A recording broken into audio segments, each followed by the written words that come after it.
นี่เป็นบรรยากาศของบ้านผาตั้งเมืองวังเวียงแขวงเวียงจันทน์เมื่อก่อนไม่ได้เป็นแบบนี้เนาะแต่ว่าช่วง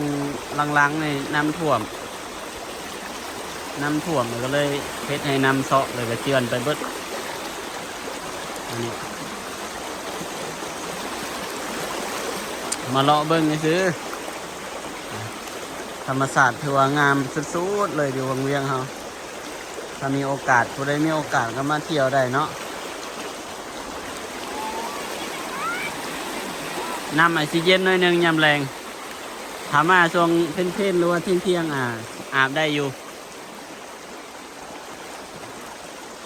แต่ว่าวิวภูเขานี่คือว่าสุดยอดเลยเนาะอันนี้ก็จะเป็นอันผาหลวงเนาะที่ผาที่สูงที่สุดในวังเวียงบอกคือซีเมนต์กับผาที่สูงที่สุดในวังเวียงในก็ยาวที่สุด